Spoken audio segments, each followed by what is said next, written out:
وَلَقَدْ كَتَبْنَا فِي الزَّبُورِ مِن بَعْدِ الذِّكْرِ أَنَّ الْأَرْضَ يَرِثُهَا عِبَادِيَ الصَّالِحُونَ۔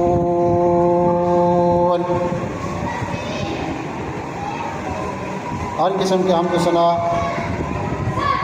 تعریفات، تحمیدات، کبریائی، بڑائی، بزرگی اللہ وحدہ لا شریک کے لیے ہے، جو تنہا اس کائنات کا خالق ہے، مالک ہے، رازق ہے، وحدہ لا شریک ذات ہے۔ ہم انسانوں اور جنوں کی ہدایت کے لیے آسمان سے کتابیں نازل فرمائی ہیں اور اپنے پیارے بندوں کو رسول بنا کر بھیجا ہے۔ ذی وقار سامعین کرام، آج جو ہم موضوع بیان کریں گے، اس موضوع کا عنوان ہے آزادی اور اس کے عملی تقاضے، اور اس کے اہم عناصر یہ ہے کہ پاکستان کیوں بنایا گیا، اور آزادی اور اس کے عملی تقاضے کیا ہوتے ہیں۔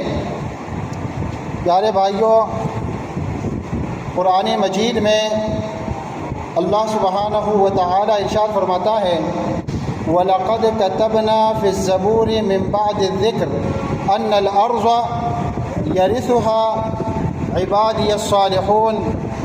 یہ سورۃ الانبیاء کی آیت نمبر 105 ہے۔ اس آیت کا ترجمہ کیا ہے؟ ترجمہ یہ ہے وَلَقَدْ كَتَبْنَا فِي الزَّبُورِ، اور ہم نے لکھ دیا تھا زبور میں، من بعد الذکر، نصیحت کے بعد۔ کیا لکھ دیا تھا؟ یہ لکھ دیا تھا ان الارض یرثها عبادی الصالحون، کہ اس زمین کے وارث ہوں گے ہمارے نیک بندے۔ معزز سامعین اکرام، آج اگست کی 14 تاریخ ہے۔ آج ہم یوم آزادی منا رہے ہیں،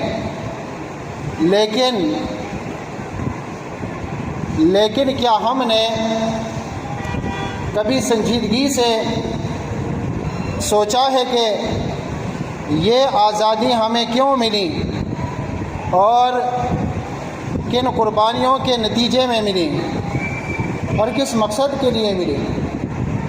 آج ہم اس مقصد سے غافل ہیں، بے خبر ہیں، نہ ہمیں پتہ، نہ ہمارے بچوں کو پتہ، اور نہ ہم اپنے بچوں کو سمجھاتے ہیں۔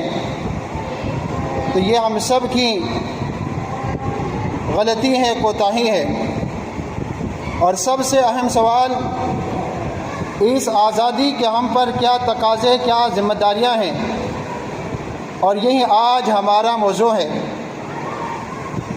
برادران اسلام،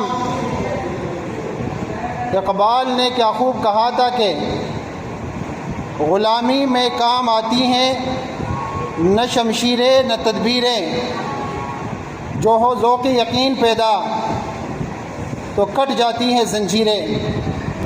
ذی وقار سامعین اکرام، اس سے معلوم ہوا کہ قوموں کی آزادی صرف ہتھیاروں سے نہیں بلکہ ایمان، یقین اور عزم صمیم سے حاصل ہوتی ہیں۔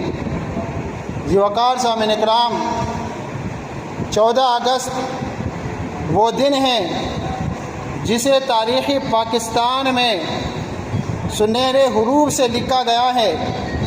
ذی وقار سامعین، 14 اگست اسی لیے بھی بہت ہی اہم ہے کہ 14 اگست کے ہی دن اللہ رب العزت نے بر صغیر کے مسلمانوں کو ان کی انتق قربانیوں، مسلسل جد و جہد اور بے مثال عزم کے نتیجے میں ایک الگ اسلامی مملکت عطا فرمائی۔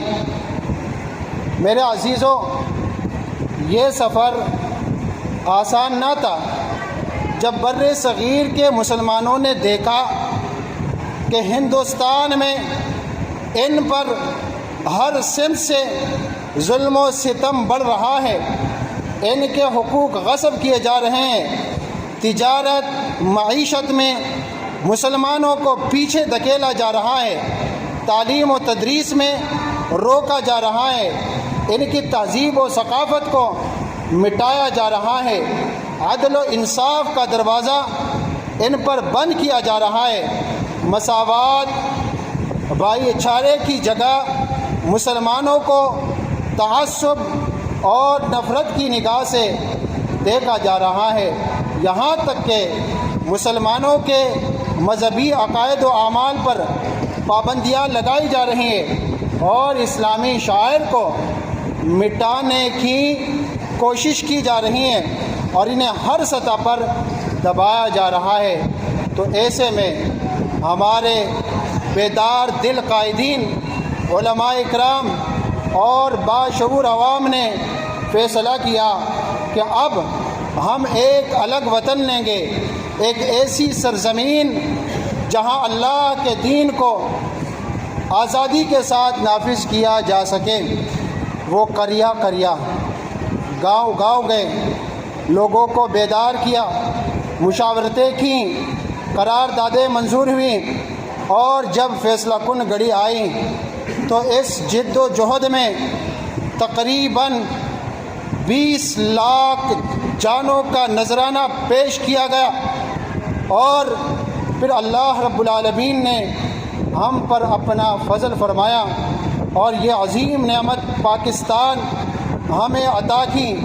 یہ زمین شہداء کی قربانیوں، ماؤں کی دعاؤں اور اللہ کے خاص فضل کا نتیجہ ہے۔ برادران اسلام، آج جب ہم یہ دن مناتے ہیں تو یہ صرف خوشی اور جشن کا دن نہیں، بلکہ یہ شکر گزاری، محاسبہ اور عہد وفا کا دن ہے۔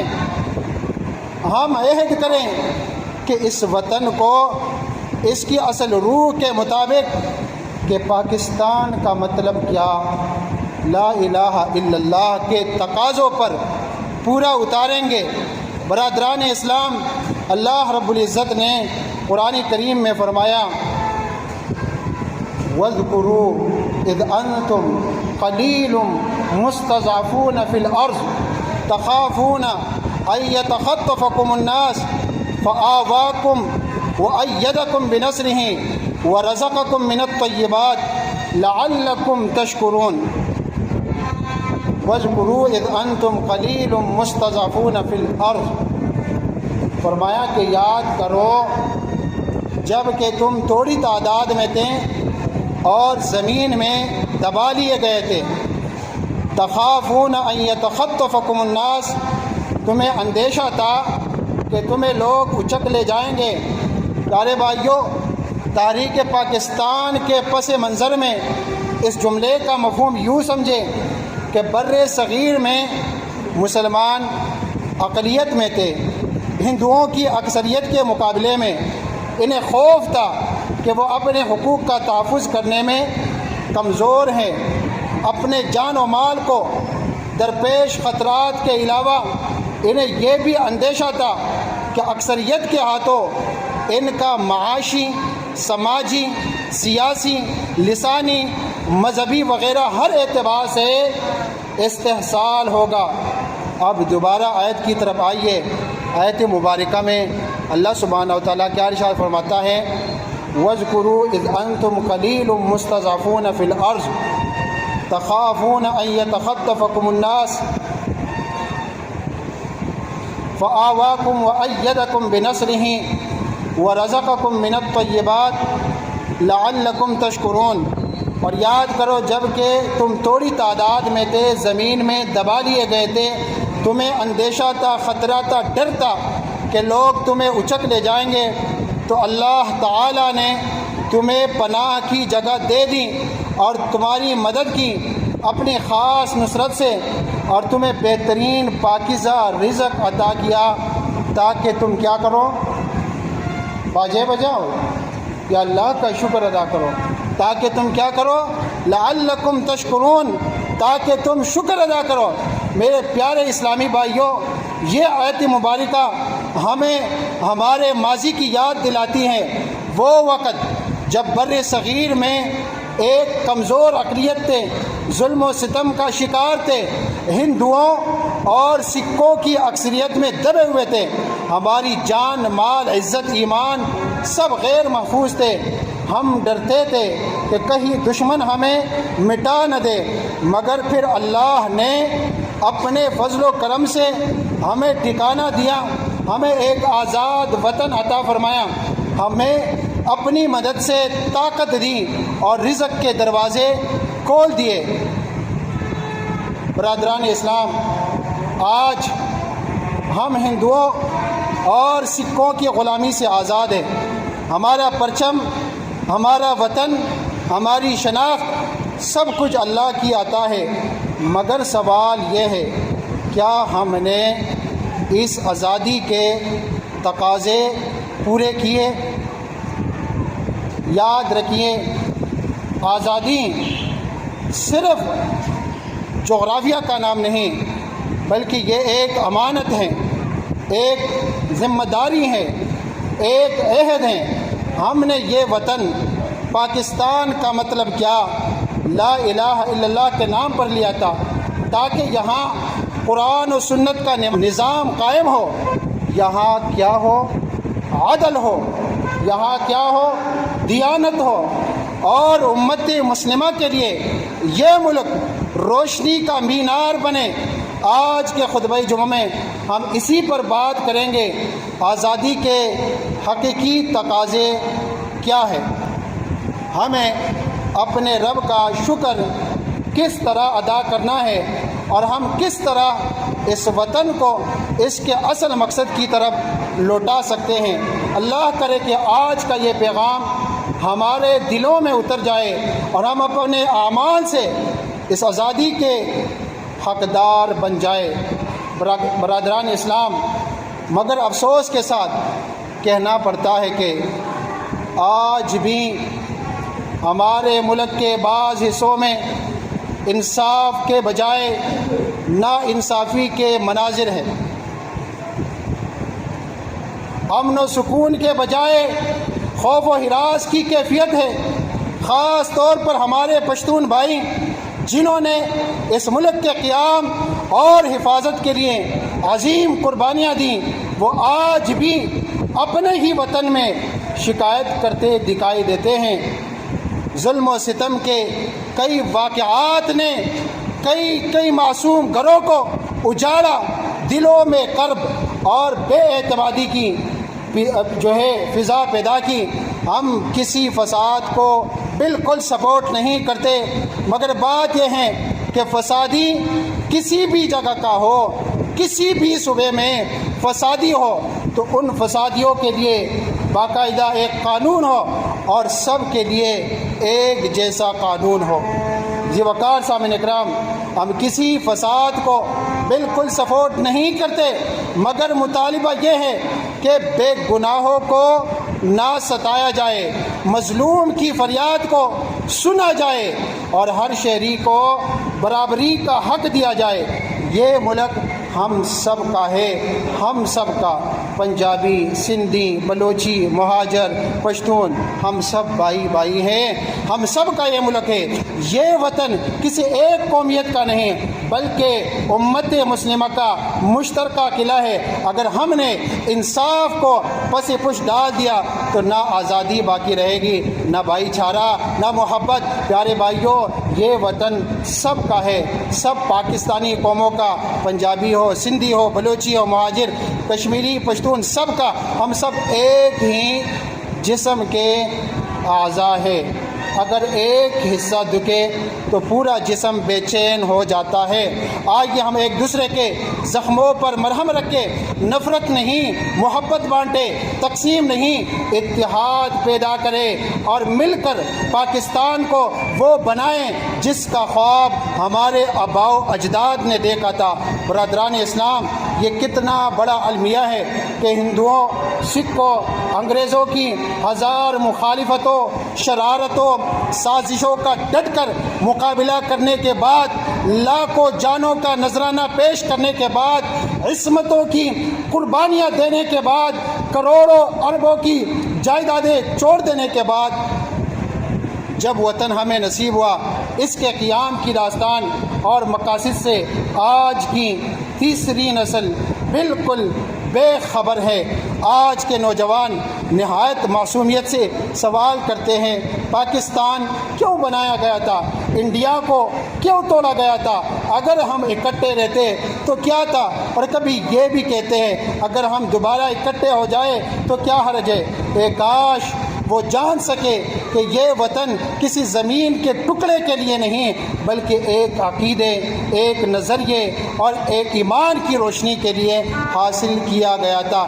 یہ محض سرحدوں کا جھگڑا نہ تھا بلکہ لا الہ الا اللہ کے نام پر ایک آزاد مملکت قائم کرنے کی جد و جہد تھی، جہاں مسلمان آزادانہ اپنے رب کی عبادت کر سکے، اپنی تہذیب کے مطابق جی سکے، اپنے بچوں کو قرآن و سنت کی تعلیم دے سکے اور عدل و انصاف کا نظام نافذ ہو سکے۔ آئیے آج ہم محمد علی جناح اور ہمارے اسلاف کے خواب کو سمجھے تاکہ ہمیں معلوم ہو سکے کہ پاکستان بنانے کا اصل مقصد کیا تھا اور ہم پر یہ ذمہ داری ہیں اس مقصد کو پورا کرے۔ اے اہل ایمان، یاد رکھے کہ پاکستان کیوں بنایا گیا۔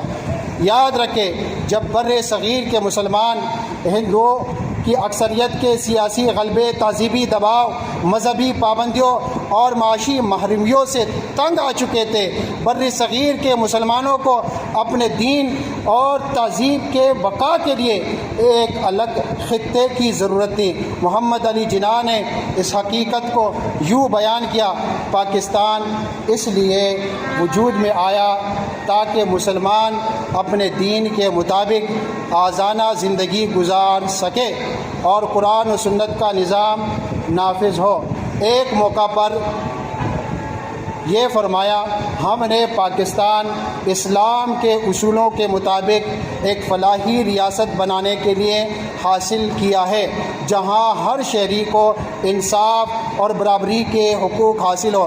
یہی نہیں بلکہ محمد علی جناح نے اپنے ایک خطاب میں واضح الفاظ میں یہ کہا، ہم چاہتے ہیں کہ پاکستان ایک ایسی لیبارٹری بنے جہاں ہم اسلام کے اصولوں کو عملی طور پر نافذ کر کے دنیا کو دکھائے کہ اسلام ایک زندہ مذہب ہے۔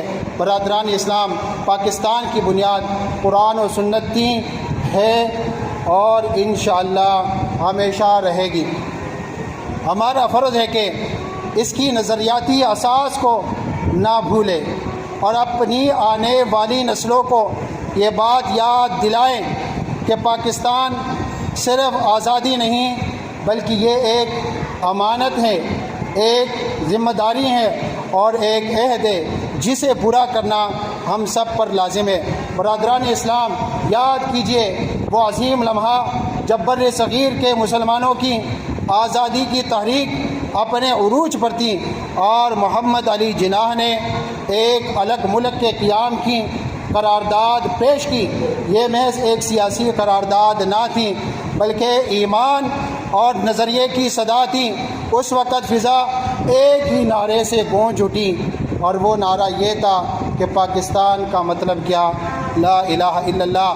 یہ نعرہ صرف الفاظ کا مجموعہ نہیں تھا بلکہ ایک اعلان تھا کہ یہ ملک کسی قوم پرستی، لسانیت یا صرف جغرافیت کی خاطر نہیں بلکہ اللہ کی حاکمیت اور قرآن و سنت کے نظام کے قیام کے لیے حاصل کیا جا رہا ہے۔ یہ اعلان تھا کہ پاکستان کی بنیاد کلمہ طیبہ پر رکھی جائے گی، یہاں کا دستور، یہاں کا قانون، یہاں کی معیشت، یہاں کی سیاست، سب کچھ اسی نظریے کے تابع ہوگا کہ لا الہ الا اللہ محمد الرسول اللہ۔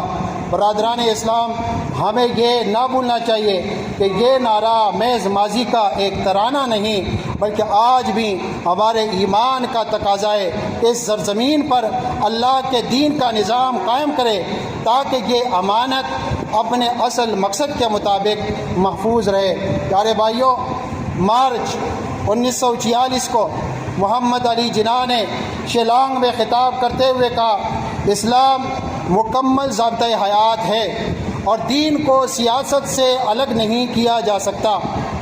ہر مسلمان کے پاس قرآن مجید کا نسخہ ہونا چاہیے تاکہ وہ اپنی رہنمائی خود کر سکے۔ یعنی اسلام کوئی محدود دینی رسم نہیں، یہ زندگی کے ہر شعبے کی رہنمائی کرتا ہے۔ سیاست، معیشت، معاشرت سب قرآن و سنت کے تابع ہیں۔ ممبئی میں خطاب کرتے ہوئے کہا، اگر کوئی چیز اچھی ہے تو وہ عین اسلام ہے، اگر کوئی چیز اچھی نہیں تو وہ اسلام نہیں، کیونکہ اسلام کا مطلب کیا ہے؟ عین انصاف ہے، یعنی اسلام کا معیار انصاف ہے، چاہے وہ کسی فرد، جماعت یا حکومت کے لیے کتنا ہی کٹھن کیوں نہ ہو۔ کراچی میں خطاب کرتے ہوئے وہ کہا کہ وہ کون سا رشتہ ہے جو تمام مسلمانوں کو جسد واحد بناتا ہے؟ کہا کہ وہ رشتہ، وہ چٹان، وہ لنگر صرف قرآن کریم ہے۔